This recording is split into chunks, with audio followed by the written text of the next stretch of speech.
Time for some Fact or Fiction with Ryan Clark, Dominic Foxworth, and Peter Schrager back with us. RC, Cam Ward will have a Jayden Daniels-like impact for the Titans. Fact or fiction? You know, I'm going to say fiction because what Jayden Daniels did was outer-worldly. You know, he took what C.J. Stroud did 2 years ago with the Houston Texans as a rookie, and he upped it. He doubled it, took that team to the NFC Championship with his stellar play. They were winning because of Jayden Daniels. I do think Cam Ward is a huge upgrade. He's got a lively arm, and he's a dude that's been molded in the fire. But to be Jayden Daniels is a very tall task for anyone. Yeah, that was an otherworldly rookie year, like you were talking about the talent otherwise. Nick, Travis Hunter should play full-time receiver and corner. I mean, it's full-time. It's fiction. I don't want to be a hater. I want to believe in the man. He can dance. Look at him dance. He can pull off fuchsia. He won the draft. He can do everything. In the NFL, both sides of the ball, like that's a lot to ask. I think focusing on one and moonlighting a little bit at the other would be the way that he could be the most effective in key situations. So I would say fiction. Pointed out last night, I thought, by Lewis and Mel Kiper, you're getting 2 for 1 with Travis Hunter, the best two-way player in the draft. And Peter, you alluded to this. You've kind of had this building up. The Giants had the best first round last night. Fact or fiction? Fact. I got to say, this is for Benny and Hohokus and Johnny and Homedale and Marcus on Route 3. Everybody, feel good if you're a Giants fan. Not only did you get Abdul Carter, who was the first, you guys gave up a 3rd round pick and the 34th to go and get Jaxson Dart. I love what Joe Shannon and company did. Take a day. I know we could be critical of the Giants front office. Take a day to enjoy it because this was a heck of a night for them. And now a crowded quarterback room. Jameis Winston, Russell Wilson sitting there, but you know the future is Jaxson Dart. And Graz, what went into the Giants making that move to get their quarterback? A lot. Like, Giants spent a ton of time on quarterbacks in this evaluation process going back to last August and September when they're at games watching these guys. So they were working out 3 guys last week privately, Shadur Sanders, Jalen Milroe, and Tyler Shuck. But they had put Jaxson Dart through that same workout a couple of weeks earlier. So they knew they liked him. They wanted to get all their data together. And once they did, they met over the weekend and early this week. Brian Daboll, the head coach, felt like Jaxson Dart was the guy that he wanted to work with, that he wanted to develop for the future, and the organization as a whole got to that point where he was the guy. So now the question was, how do we get him? Now, Peter's saying they only used a 3rd round pick. And not only that, but they had 2 third-round picks, and they used the lower one, pick 99. They still have pick 65, which is the first pick in the 3rd round. So they were able to get this where the price was right for the Giants. So they get their guy.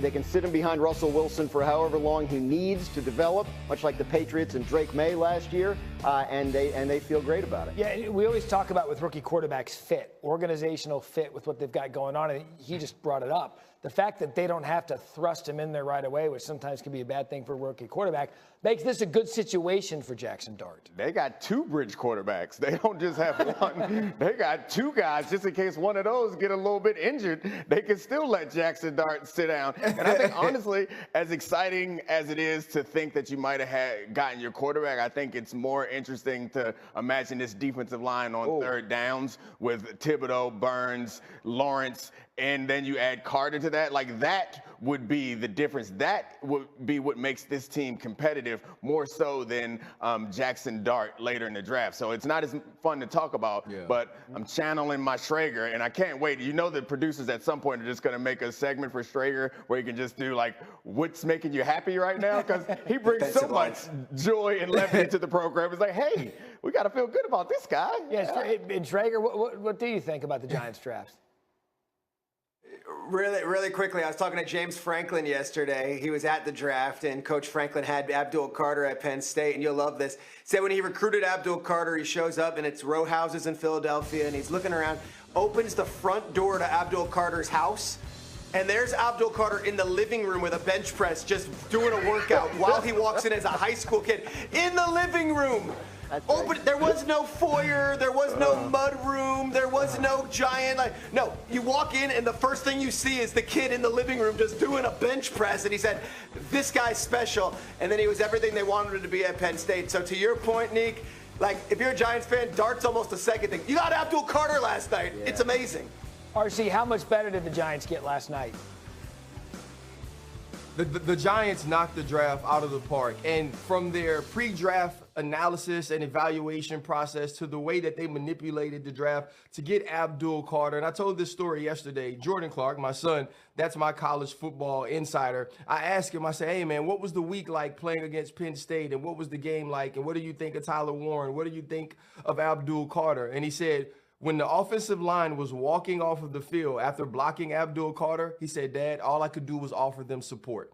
That's how good that dude was. That's how unblockable he was that night. So you get the best player at number 3, and then now you find a way to get back up into the first round and get the quarterback that you deem best fit for you, the quarterback that you deem best fit for your possible future franchise quarterback at a price that he's worth. I think the way that Joe Schoen and the way that Brian Daboll went through this entire process was done in such a competent way that you have to give them kudos, and you don't even have to be Peter Schrager to feel happy or good about this. Yeah, we'll call him PD positive. You don't have to do that just to go there. But when you look at I'll take it. You'd mentioned yesterday, you said like a defensive line coach's job's not going to be saved by getting an Abdul Carter. But now we have to have the conversation about Jaxson Dart, leash for Daboll, knowing that this is the quarterback of the future. Yeah, I think that's a bit more of a stretch, but I understand the reason why you do it, because you don't have a long-term answer there, and it's worth taking a shot, particularly if it doesn't cost you very much, which it didn't for them. But I think that the idea that he has tools on par with someone like Josh Allen, because like I heard that in the telecast last night, it's like he wants to do with him what he did with Josh Allen. No. Josh Allen, the ability that Josh Allen had is not the same. And I was one of the people who was not high on the Josh Allen selection, but you still recognize that Josh Allen was enormous and fast as hell and had an arm that could throw a ball through a brick wall. And that's not what Jaxson Dart is. So they're going to have to find some different way. And this is a true test of Brian Daboll, I think, his ability to develop a quarterback. What's on his resume right now is Josh Allen and also getting a pretty good, like a reasonably good year out of Daniel Jones. And this is going to be the biggest test for him so far. Yeah, Brian Daboll is smart enough to know that Jaxson Dart's not Josh Allen. Right. So the key is, what do you see in him that you can bring out that will make him an excellent player? And I think that's what what Brian Daboll's been thinking about as he imagines Jaxson Dart as his quarterback. So I think this is a career-determining pick, right, for Brian Daboll and Joe Schoen, the general manager. Like, if it works out, then they probably get to have nice long careers in New Jersey. Right. If it doesn't, then they go kind of back into the mill with the other GM and head coach candidates because they'll have been fired. And I think they know that, and that's why quarterback's such a vital decision. That's why, Pittsburgh knows they need to get it right. Giants are coming off a bad experience, too, with Daniel Jones, who was picked too high. Schrager. Yeah. I would just quickly say, and Dan Graziano was on this the last 2 weeks, if you took him at 3, then you're like, well, we passed on Abdul Carter. Right. But to take him at 24 and get Abdul Carter, that is a whole different conversation for what this front office did over the last 48 hours.